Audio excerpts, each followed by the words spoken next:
This is the Raising Rebellion podcast, episode number 4. Welcome to the Raising Rebellion Parenting Podcast, where we will explore how to help kids seek purpose and passion, challenge society's expectations, and avoid a standardized life. Now here's your host, Paul H.K. Hello, everyone. Thank you very much for being here for episode number 4. Awesome interview today with award-winning and international best-selling author Mary Ting. Mary is someone who found her passion a little bit later in life after a long established career of being a teacher, after getting married, and after having kids. She talks about going from reading and writing being her most frustrating and disliked subjects in school to becoming an author, and how a couple of major life events plus her love of the movie Twilight launched her on her path. Quick audio note, and this is a testament to Mary's ability to multitask more than anything. While we were talking, her dog Mocha was demanding attention from her, so she was playing with her. And you'll also hear several texts coming in who I later found out was coming from her son. But she never lost her train of thought or got distracted, but I just wanted to give you a heads up so you knew what the pings were. So, without further ado, here's my interview with Mary. We're here today with author Mary Ting. Mary, welcome, and thanks for coming on the show. Hi, Paul. Thanks for letting me be here. Yeah, absolutely.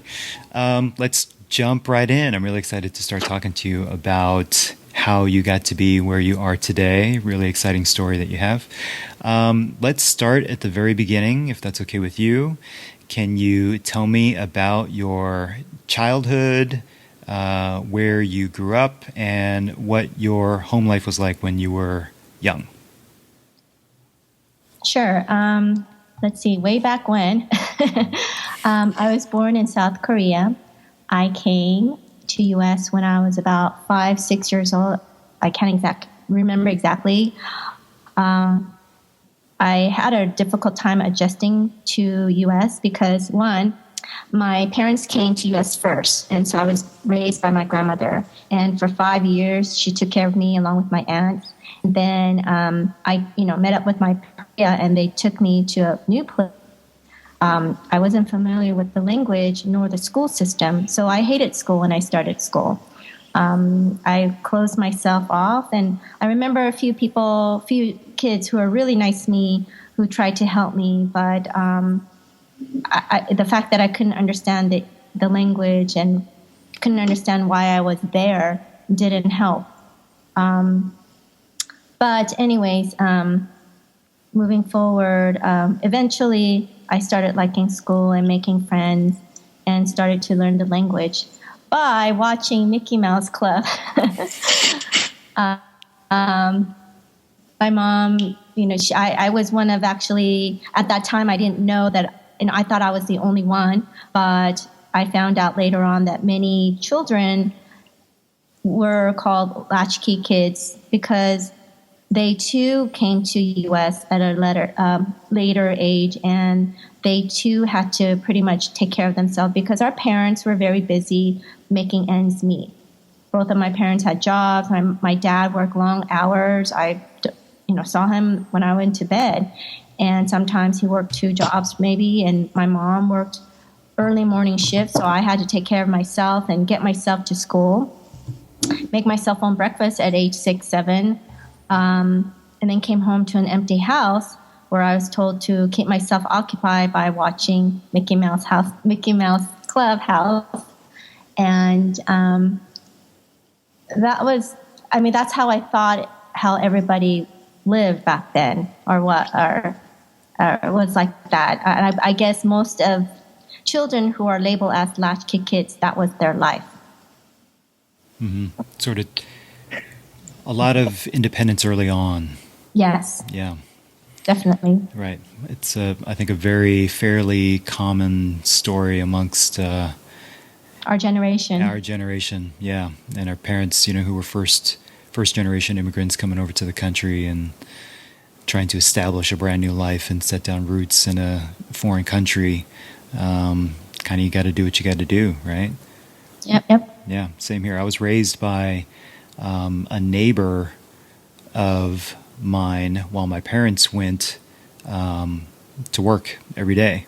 So I was raised by, non-family, and she was just turned out to be just this kind of saint of a woman who offered, and I was over there like every single day, and I grew up calling her my Grandma Long, and she raised both my brother and I. So it was kind of a similar situation. Yeah. Okay. Well, goes my dog. no problem. So you said that you didn't really enjoy school when you first started, obviously because you didn't really understand the language a whole lot. When did you start liking school, and what were your favorite subjects? If I could remember clearly, I think a light bulb went on my head when I was about in third grade. And only because I still remember my teacher's name, or I think maybe she would have been, maybe she was an assistant. I can't remember exactly, but her name was Mrs. Underwood. Was her first name Claire? I don't know. Okay. But I remember going to ESL, maybe that was called back then, but now it's called ELD, and then now it's called something else back then. And I just remember she gave me the confidence that I needed to be able to, we all need that confidence and courage to learn and move forward. And I think she gave me that, and that's when I started blooming. But I still didn't like to read and write because those two were my worst subjects. And I remember just excelling in math. I don't know what it is. People say Asians excel in math. Maybe because our brains are computed differently. I'm not sure. But math was my favorite subject for sure. But I remember that I was really embarrassed to be called upon to read or to answer questions because my comprehension wasn't that great at that time because I didn't exactly remember what I was reading. So I would shy away when I was called, and I just remember cringing and hating that moment. And I think because of those experiences, I didn't like reading at all. Yep. Totally makes sense. As you were going through school then, in grade school and high school, was there any was reading and writing pretty much you shied away from? I stayed away from. I pretty much blocked it out. But, I always told myself, I don't need writing. Who writes anyway? Because basically our tests are multiple choice. And I remember we had to write a sentence or two, but that was about it. But our education was different back then as well. And I did struggle, but I got by. And I remember in high school, I started really liking school, getting involved in dance teams and making more friends and really enjoying what high school life is. And then, but I still hated writing. And I think I lost my train of thought. I think it's so interesting that reading and writing were the things you hated most in school, yet you turned out to be an author, which is I know. So ironic, yeah. But we'll get to that. Okay, so as you're going through high school, traditional Asian family, college was expected, right? There was no question about that. Definitely. Okay, so, was it ever a thought to you that, you had any other options at that point, or was it just a given that you were going to college? No, I was given no option. Actually, I was afraid that if I didn't go to college, my life was ruined. I think from our generation, you were expected to go to UC colleges. And if you didn't go to certain colleges, I don't want to say anything bad about our parents. I think more so it's from the peers that they hang out as well as, we were not good enough. And I think feeling of not being good enough really got to me. So I studied harder and did the best I could, and I was getting better grades. And I got into UC Irvine and I was studying psychology, thinking that I would major in psychology. And I enjoyed working with kids, so that was my goal at that time. So if I could go back for just a minute there. So, Sure. so your parents were probably getting a lot of societal pressure on their end. Exactly. Okay, and they would kind of pass that down to you, saying, "Hey, you better get into a UC, Or your life is ruined. or your life is ruined." Kind of a message you would get, right?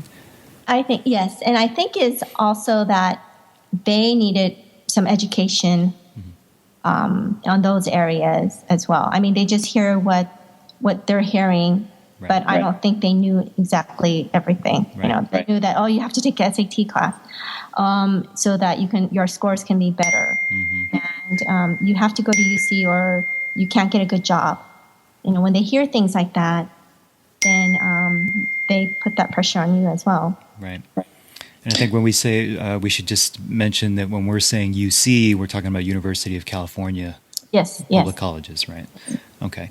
So you ended up going to a UC, which I'm sure your parents are very happy about. They're very proud that you got Yes. into a UC. So you decided that you liked working with kids. You found out that you liked working with kids. You wanted to kind of pursue something along those lines. You majored in psychology, right? Yes. Okay. After you graduated, did you go, because I know you eventually went back to get your teaching credential, right? Yes. Did you go straight after college, or was it? there was a No, break? I didn't know what I wanted to do. I know that if I wanted to pursue psychology, I had to go to a grad school. Right. But my gut feeling told me this is not where I'm supposed to be. So I worked a couple places, and then I think fate took over, and I applied to Claremont, and I told myself if I get in, then that's where I'm meant to go. And I did. And everything fell into place, and I wasn't thinking about becoming a teacher at that time. And not when I was going to UC Irvine, or I would apply for a teaching credential because they do have one there as well. But not until later that I realized, I really enjoy working with children, and maybe this is where I should go. So that's when I, with the help of my mom, actually, she told me what great hours teachers have. And if I got married and had kids, it would be great because I would have the summers off and come home early with the kids. And I'm sure there's a part of her that feels guilty for not being there when I was younger because she had to work so hard. Right. And I don't blame her for that, of course. But it would give us, our generation, a better chance and have the life that she wished for me. So then I got my credential, and then I taught pretty much kindergarten for almost 18 years. Wow. Yeah.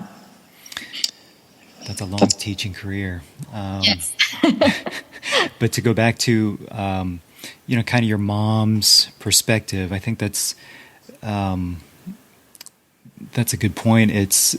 I think we as parents, obviously we want what's best for our kids. Yeah. And we come from the perspective of the life that we've had.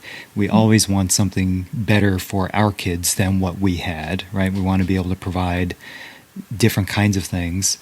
But I think that sometimes we get it just stuck in our head pretty much completely based on our own experience, and then we sort of suggest lifestyles to our kids, and it all comes from a good place, but it's not necessarily taken into consideration what might be best for them. Like it may not be the best path for Exactly. them, right? Which is kind of what this whole podcast is about. Okay, so you taught for 18 years. Yes. While you were teaching, I know that at one point you just started to feel a need to do some more things for yourself. Is that right? Yes. Okay. I think after having kids and having all my time on them, I just needed something for myself. So I started reading again. And I wanted to backtrack a little bit. Though I didn't really enjoy reading, I didn't have I didn't feel the love for the books until I became a teacher. I loved children's book, and then gradually I started reading adult books. So on my leisure time, I would read some books, and then I started making jewelries, and then I started oil painting, and then eventually I started writing. Writing came later, definitely, but my passion switched because, there goes my dog again. I don't know. They picked the worst time. And you know what? My Mocha she wants me to throw the ball. That's why she's barking at me. Right. Okay. So, several things happened. My grandmother passed away.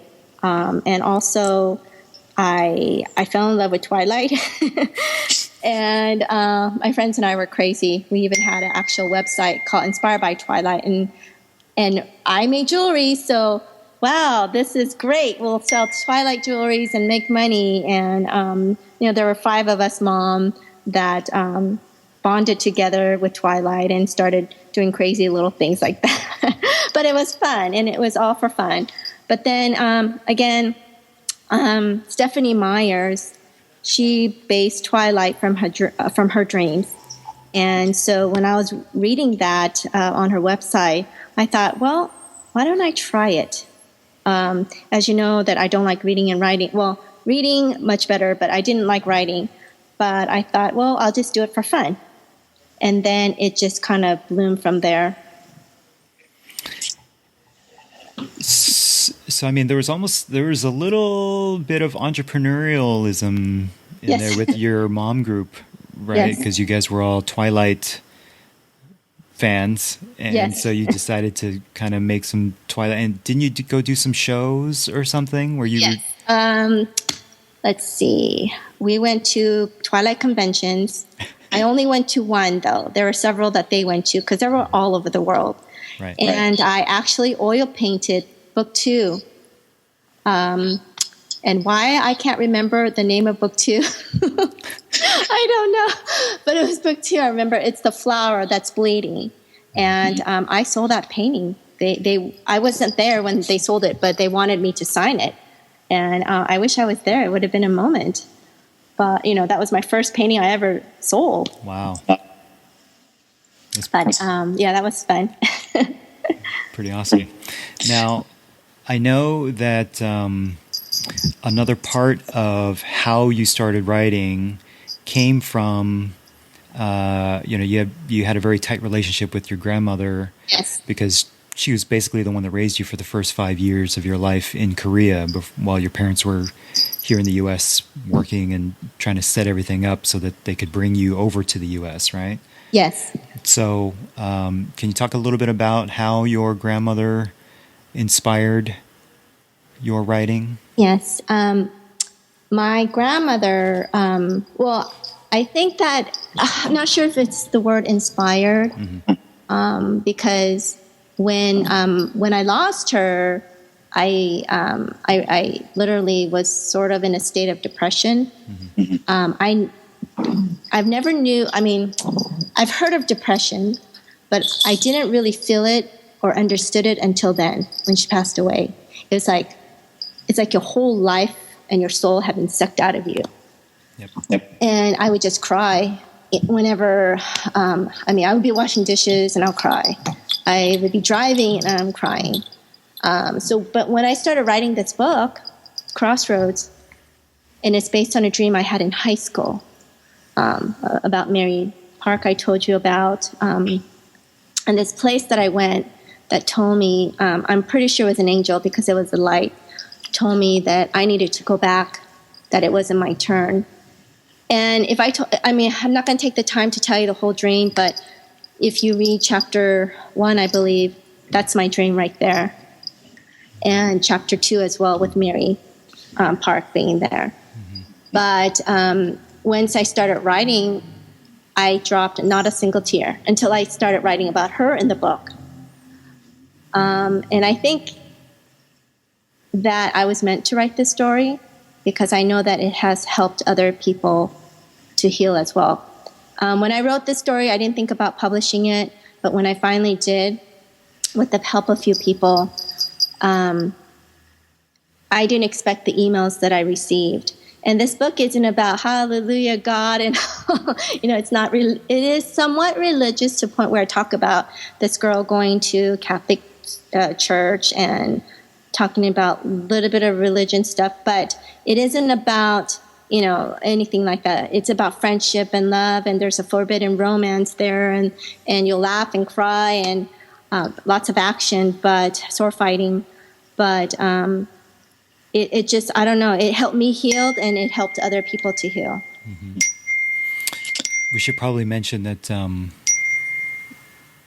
just to let the listeners know who Mary Park is. Mary Park was a mutual friend that we had when we were younger in high school.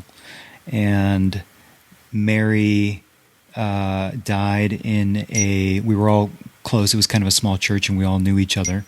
And Mary died in a car crash on her prom night.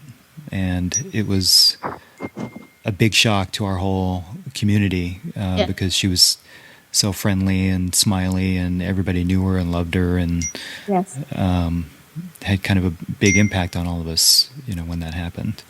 Yes. Yeah. So kind of a combination of the dream that you had about Mary and you incorporated that into the book, but by doing so, you're saying that kind of it was kind of cathartic in terms of helping you cope a little bit better about the death of your grandmother too. Yes. Is that right? Yes. Okay. So you started writing, and once you started writing, I couldn't stop. you couldn't stop. Like, what was it about it? Was it? It was just. It helped me with the stress of everyday life. Mm-hmm. I was still teaching at that time. I had kids. It was sort of like my own little time where I can be in my own little world, and anything could happen, and I can control it. Also, the emails that I received from fans asking me if I was writing book 2, when it would come out. Mm-hmm. And I end book 1 as kind of open-ended. And so you couldn't really be sure, but you knew that there could be more. Mm-hmm. And so definitely the love from the fans for this book got me to write book 2. And I finished it within 6 months. And then after that, they wanted book 3 because I left a huge cliffhanger, tear-jerking cliffhanger, actually. And of course, in book 1, the grandmother passes away, kind of like how my grandmother did. Right. And then there's book 3, and then book 4, and a novella. And then I wrote under M. Clark, I call it Mommy's book, and more books about what mommies would like to read, just to escape from reality. And those took off, and it's called the Something Great series.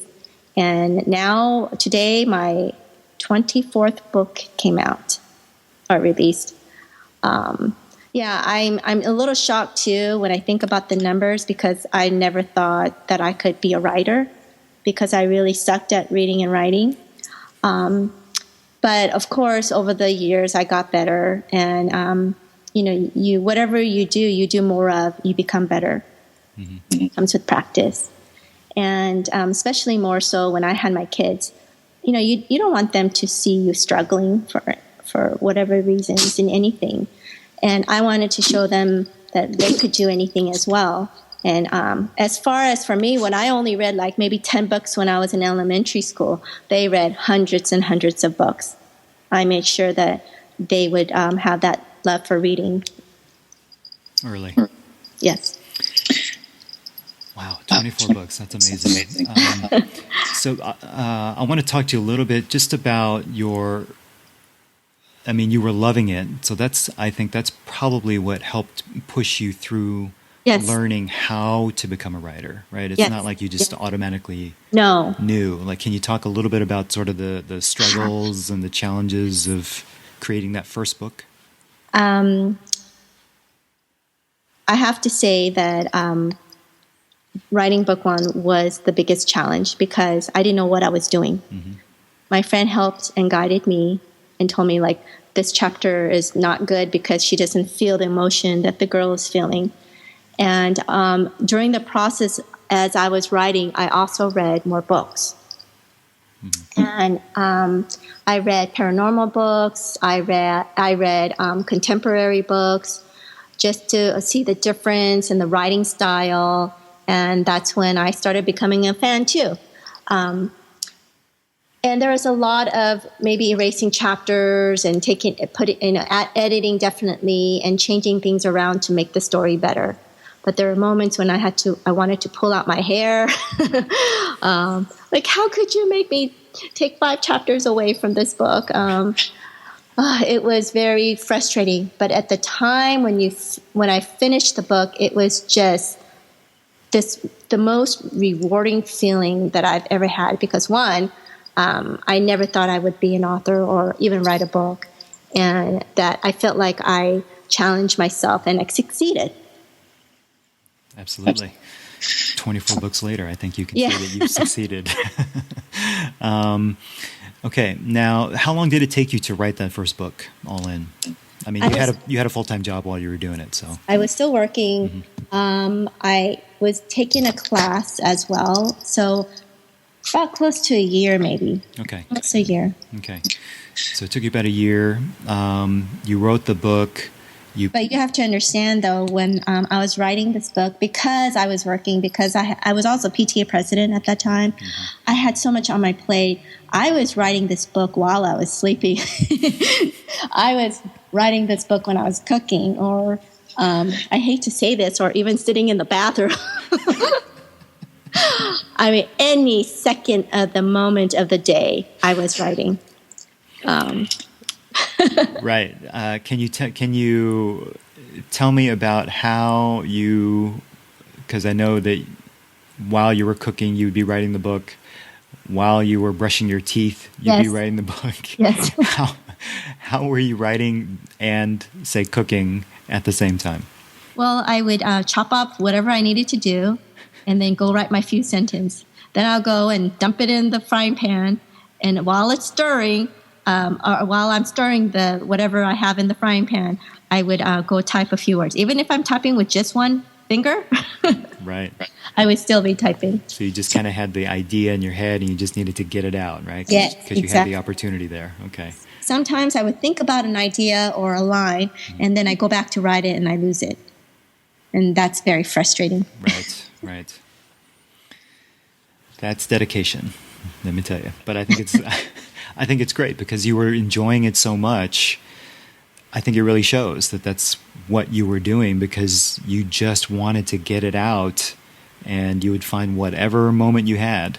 That's when you would be writing. So I think that's really great. Well, and it's funny because my friends would know that I'm in the zone, because we would be having lunch together, and they would be like, Mary? I'm like, oh, I just thought of a great idea. Oh, I like what you said. I'm going to put that in my book. Right.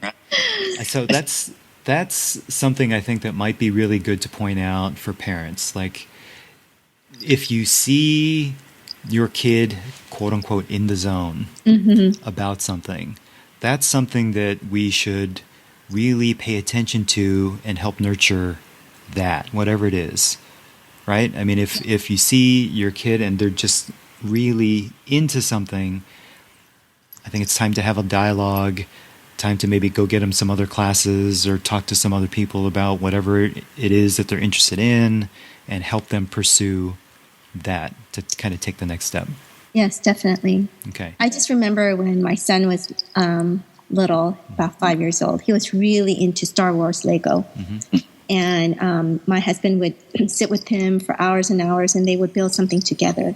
And here in our back of my mind, my son, he's having so much fun. And, he's probably not thinking anything, just wanting to get this done. But here my husband and I are thinking, maybe he'll be an architect, who knows, or engineer.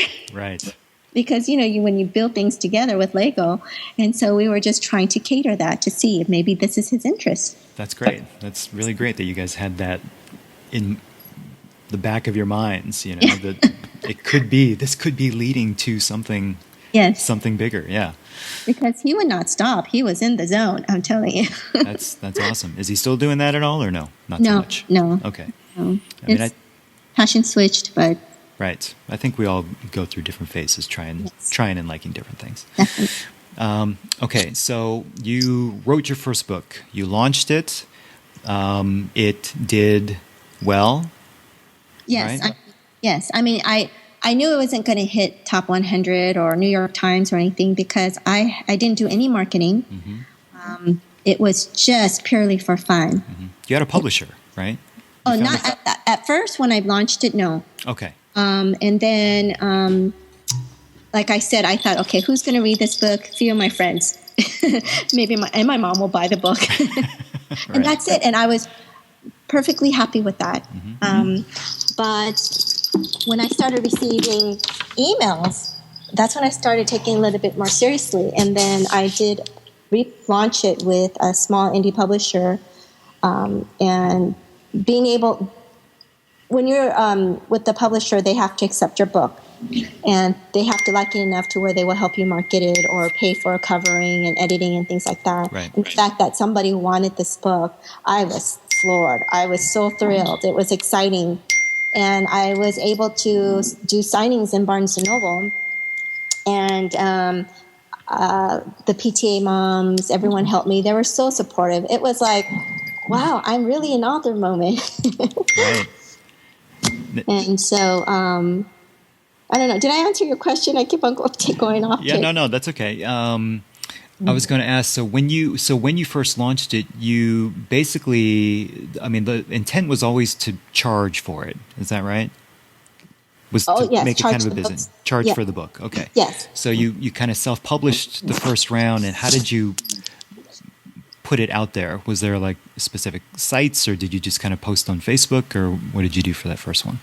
I went through this company where they help you actually format everything and put it on Barnes & Noble and Kindle and things like that.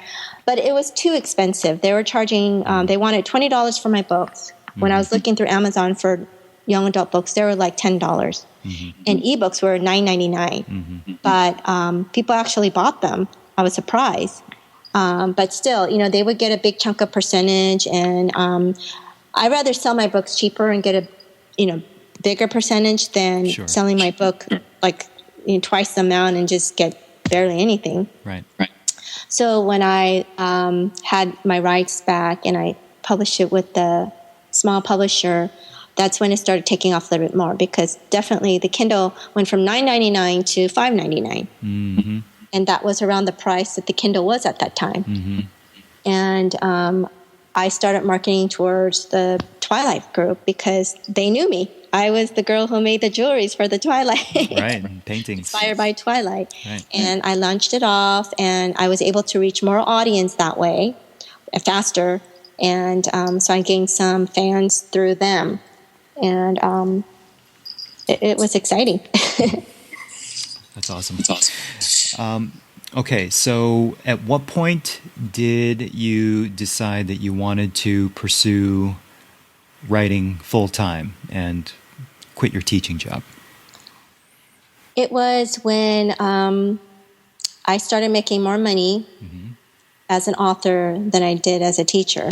And when M. Clark launched off, that series did really well. And my husband and I talked about it. He said, whatever I wanted to do, we're going to go for it. And that's how it kind of happened. So you were a few books in before yes, I had Crossroads, Between, Beyond, Eternity. Then I started another YA series called From Descendant Prophecy, which is Greek mythology for YA readers. But it did well, but it didn't take off to where I was thinking that, I could quit my job. But when I wrote M. Clark books, I think 50 Shades kind of helped that. Right. There are a lot more books of, I'm not saying it's erotica, it's a sweet romance love story, but it's, a little bit steamier, and it's for mom. Definitely I would not recommend for YA readers. But those books are really hot right now. And when it took off, I figured if I continued this route, then I would make at least the same amount or more. as I am teaching. Mm-hmm. So that's how it all kind of happened. But I'm so grateful and thankful that I can. I get to stay home, pick up my kids, and do everything that I want to do. I can go to have lunch with my friends anytime I want. And while I'm sleeping, I'm still making money because people are downloading books. Right. That's the best way. Yeah, you have kind of a passive income stream that's coming in. Exactly. But I have to also tell you that it's a lot of work. I think you get what you put into it. And I work a lot of hours, but those hours are fun. I don't call it work. I call it connecting with fans and just doing what I love. Yeah, I think that's really the whole goal here. I think you just kind of summed it up. It's, people sometimes associate, passive income streams or, online income streams with no work. And that's not the case, right? I mean, there is a lot of work that you put in. The whole point is finding work you love to do. Yes. Right? Therefore, you don't have to feel like you're being forced to do something that isn't meaningful or whatever. You want to find something that you love to do that's fulfilling and meaningful. And money comes from that, or can come from that, right? Yes. That's the goal. Okay, so when you kind of had a good case. You were writing books. You were now making more money than what you were making as a teacher. You went to your family then and told them that that's what you're planning to do, become a writer full time. Yes. And what was their reaction when you told them? Well, at first, when I launched up my book one, my son was in 5th grade. He ran around in circles in every classroom and said, "This is my mom's book." He was so proud. But after a while, you get used to it. And so when I told them, they were like, "Oh, cool, Mom. You get to stay home. And now you get to do whatever you want," kind of that mentality. They don't see how hard I work because it's done when they are studying or when they're sleeping. Or they're at school right now, and they don't see how much work I'm doing, talking to my PA, my PR. There's so much things that the readers don't get to see, and how much effort that we have to put in to get the outcome. Right. But they know, and they're very excited. Well, at least back then they were. But now it's like, no big deal, kind of. Oh, my mom is an author. She wrote books, and their friends would say, "Oh, that's cool," and then that's pretty much it. Right. Oh, they do talk about, "Oh, but my mom has M. Clark books." So they know. Please don't tell your friends that. But although I'm sure their moms have, some of the moms have read those books. They're not bad, I promise you. They're very, sweet romance books. Okay, well, so M. Clark is your pseudonym, just in case the listeners didn't quite pick up on that. Yes. But they're kind of 50 Shades of Grayish, and you have ish. Okay, ish. We'll underline the ish. Okay. Personally, I think you're setting your readers up for setting men up to fail by having these expectations of these like ripped 6-pack shirtless men bodies on your covers. I'm just saying, most of us don't have those. I'm just kidding. It's totally with the theme of your adult theme books.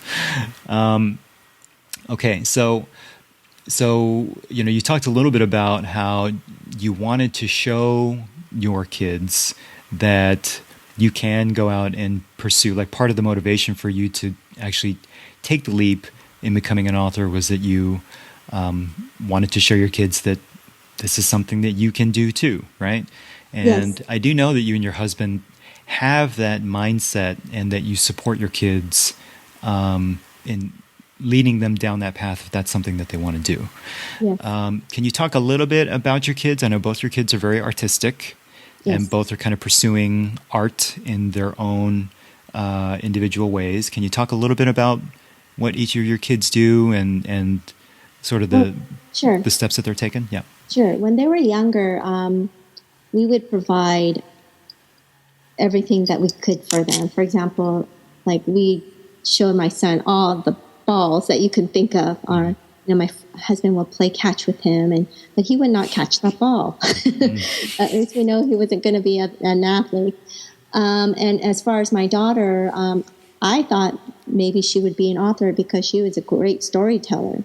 And so we tried to pursue that. And she also writes really well. But along the line, we wanted also them to also take a lesson on any instrument. And so we started off with the piano, only because I have the piano. And I used to play piano when I was younger for about 3 years. But they didn't like it. I mean, they did at first. They did it for about a year, but it wasn't in their interest. Their heart and soul wasn't in it. So I had to always get mad at them to practice, like I'm sure some of the parents had to do sometimes. But when they took on guitar, my daughter liked it, but my son loved it. And I don't remember exactly when it happened, maybe 2 years later. He just took off. I mean, it was like night and day. Where did this boy come from? He started playing songs. Well, he was influenced by my husband, playing Led Zeppelin songs and the rock and roll songs, and Green Day, the band that he really liked at that time. And so we didn't think much of it until every few months we would see him grow and grow. His skills would grow. I can't make him stop practicing. Parents, for me to ask Joshua, please stop practicing. I felt so wrong. Right.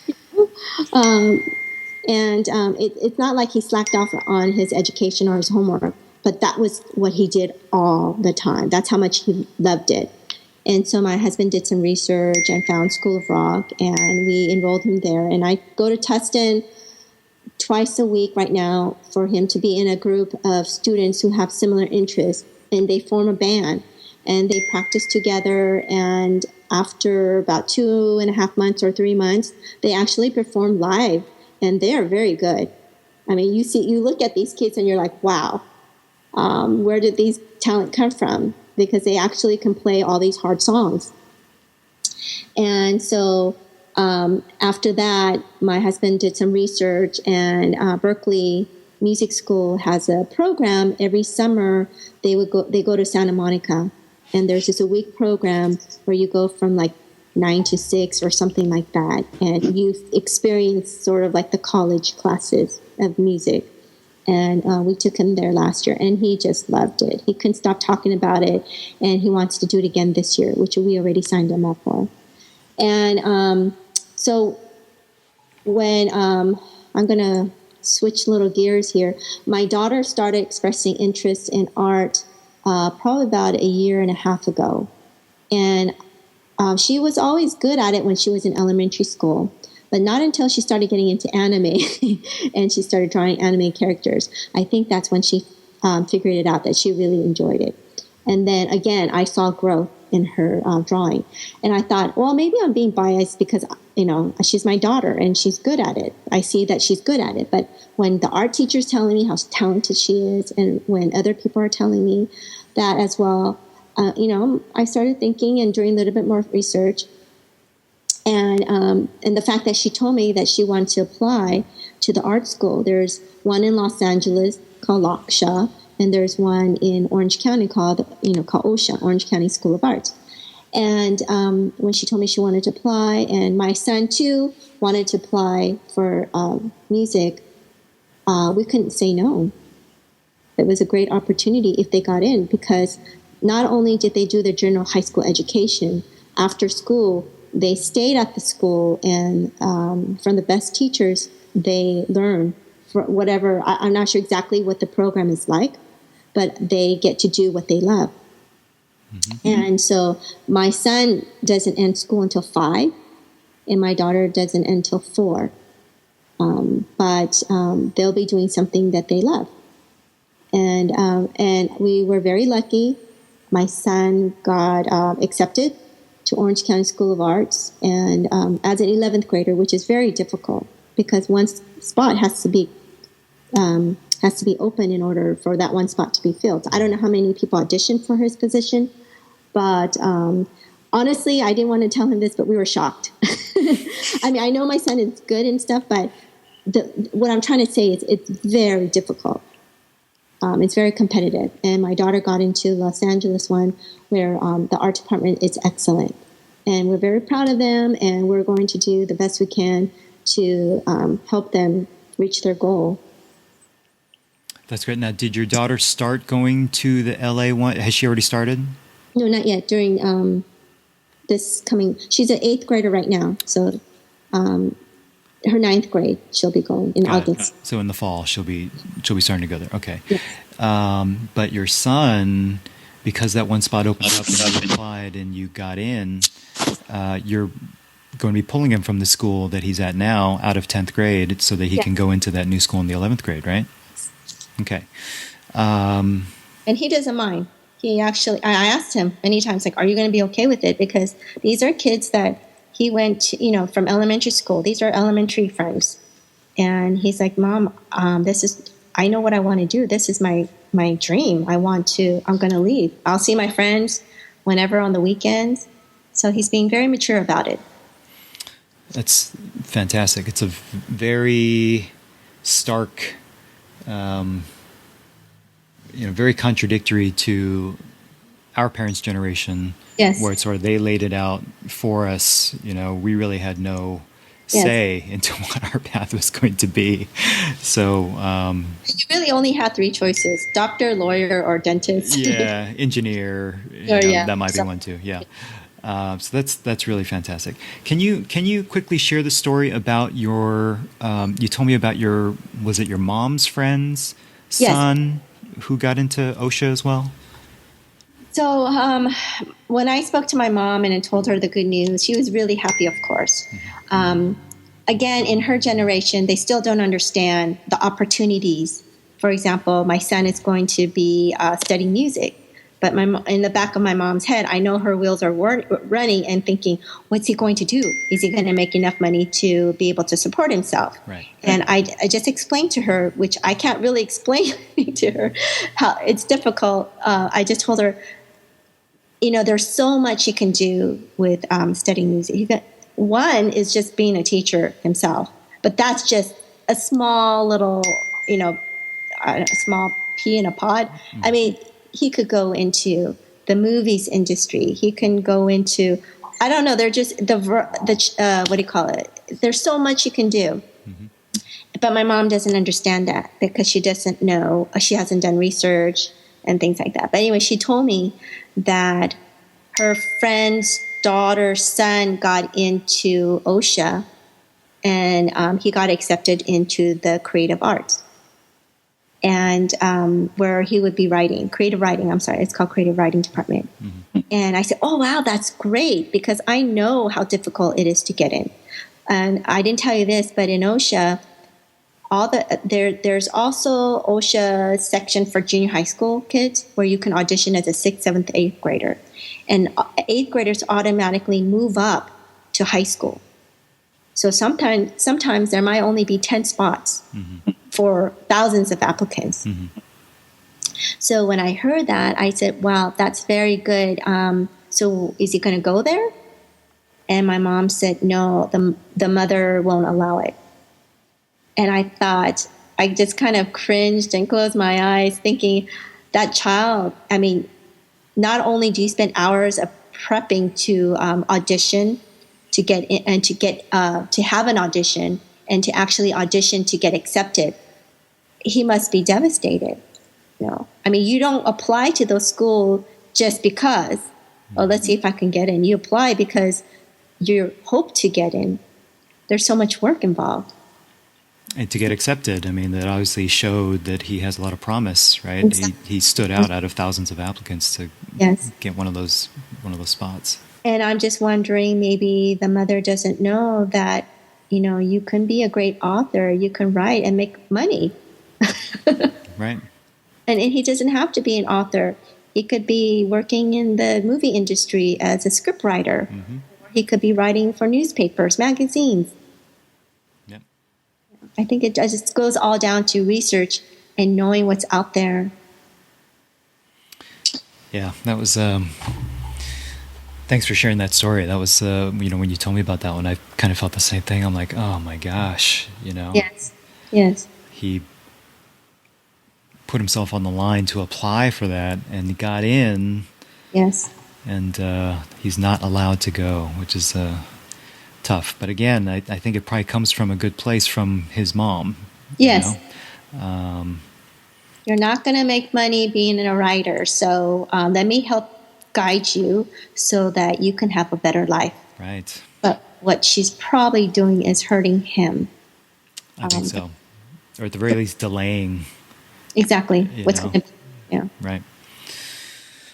Okay. Well, so looking back to your time in college, Mm-hmm. do you think that was like, let's say your kids come to you and they say, you know what, I don't think I want to go to college. They finish high school and they say, I think I just want to go pursue my music. I want to go pursue my art. What's the point? Right. I mean, we're going to spend all this money on college. What's the point of my going when I can spend more time and focus on getting better at my craft, right? Mm-hmm. What would you, looking back, how important do you think college was for you? And what do you think, I know it's a different time now, but what do you think you would say to your kids? Well, I definitely think that college is very important.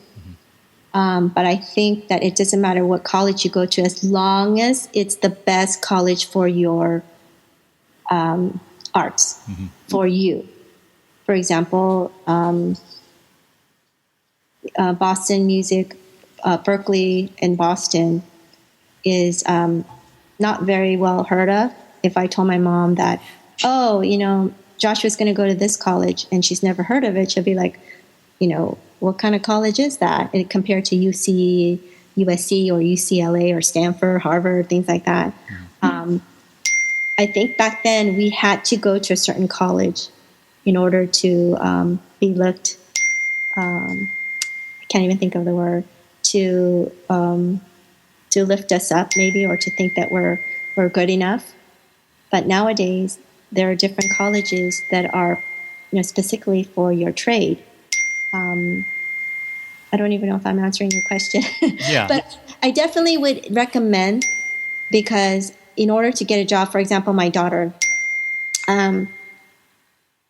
after high school, especially in her art department, whether she wants to pursue in animation or in drawing, you definitely need to go to college so that other businesses will take a look at you seriously.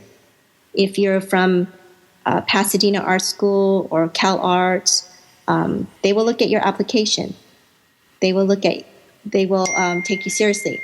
But if you don't have any college degree, you don't have that background, then I'm pretty sure they'll throw your application away. Right. I think that's the case today, no matter what field, or even if you don't know, if you have a passion yet, or what field you want to pursue. I think a lot of times it comes down to the parents, and it kind of filters down to the kids. I have to get into this quote unquote brand name school. Yes. Because it makes it easier. That's kind of how society works. When you're reviewing a resume, and let's say you're right out of school, first thing they're going to look at is, what school did you go to? Do I know it? Yes. Is it prestigious? Or what's kind of the perception of that school? And automatically you're kind of labeled a certain way, right? So, yes, unfortunately, yes. Yeah, I'm with you. I mean, to tell you the truth, I'm glad in a way that my mom gave me the little pressure of needing to go to a good college, mm-hmm. because when you go to a good college, doors open up for you. Right. I'm not saying that other colleges' doors don't open up for them, right. But it leads you to a different path, and it might take you longer to get to where you want to go. Mm-hmm. Yep, I agree. So I know you mentioned a little bit about your fan. I know you're really great at social media, by the way. I don't know how you learned how to be so good at social media, but you have a pretty, I think from my perspective, you have a very strong, loyal, dedicated fan base. for you and your books. Yes. Would you say that your fans or anybody else, what helps motivate you to keep pushing forward, keep writing, keep putting out more books to continue the work that you're doing? It's definitely the fans, Paul. Yeah. They let me know, whether they usually they enjoy the story. So they'll let me know, like, they'll ask me when is book 2 coming. Sometimes I have an answer, sometimes I don't. But the fact that they reached out to me tells me a lot. And I don't think of them as fans, but more like I have a group page that I call family, Mary Ting M. Clark's family, and we become friends after you engage through Facebook, or you see them at book signings. They become your family, or like a group of family that help you, support you. Mm-hmm. I think if I didn't see them on Facebook and I had no comments, it would really feel lonely, if that makes sense. As an author, it already feels lonely when you're secluded at home and writing, and that's all you do. So you're in your own little world by yourself.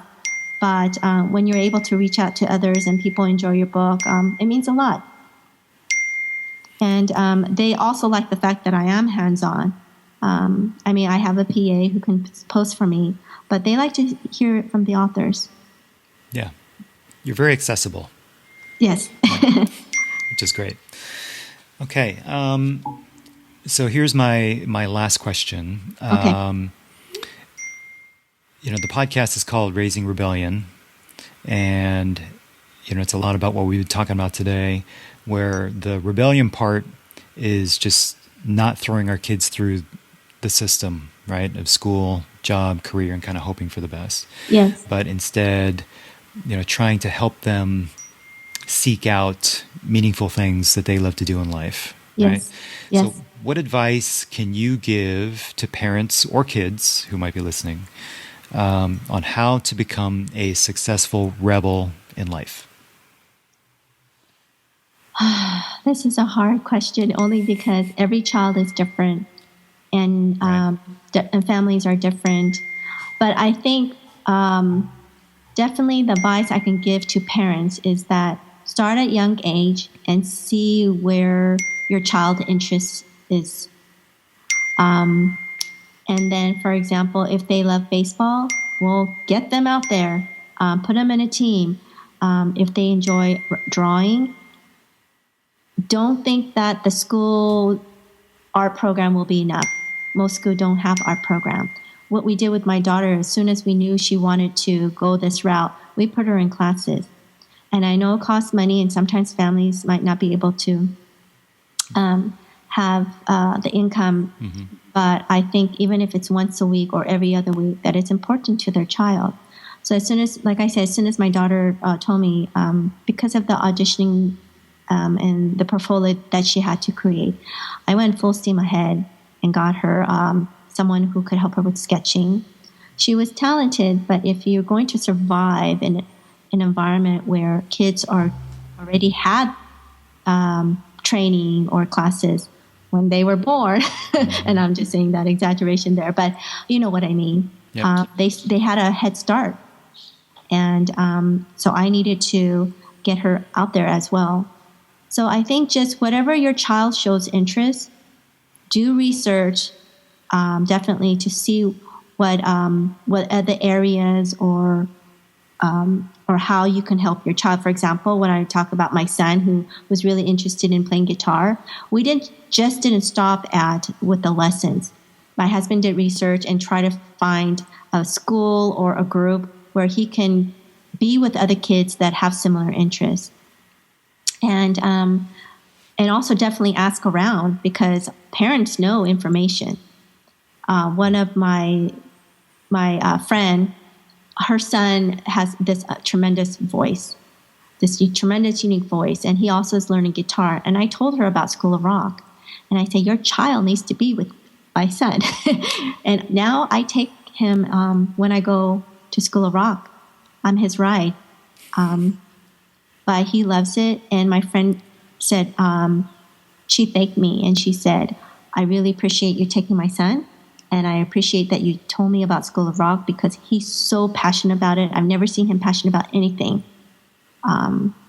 So I think basically we just, as a parent, we need to keep our ears and eyes open and see, and then go from there.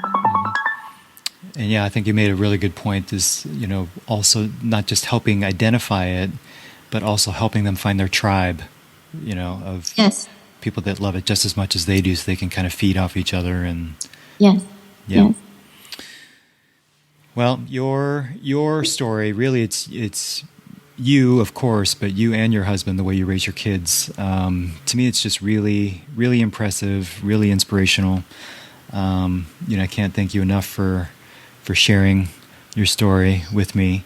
I wanted to ask, will you promise to come on the podcast again when your books turn into a movie? Yes, definitely. Or a TV show. Okay, good.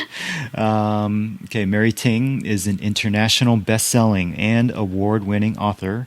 Check out her website, authormaryting.com. I will put all the links to all the places that you can find her. I will put it in the show notes on our website.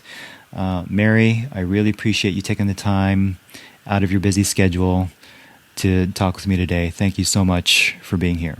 Well, Paul, I already told you, I'm very humbled that you asked me first. Thank you for having me, and I hope that the parents can get something out of what I'm trying to say. I think they will. Thank you very much. Okay. Well, thank you. All right. Talk to you later.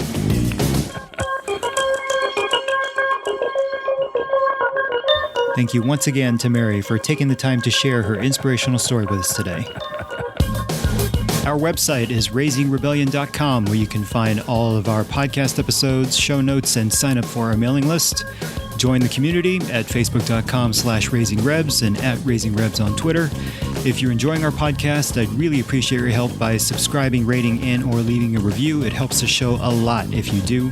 Do you know any other Rebel parents? If you do, please feel free to spread the word. And finally, I really appreciate you listening, and I'm truly grateful for you being here. Thank you very much. And until next time, go Rebs. The revolution will not be standardized.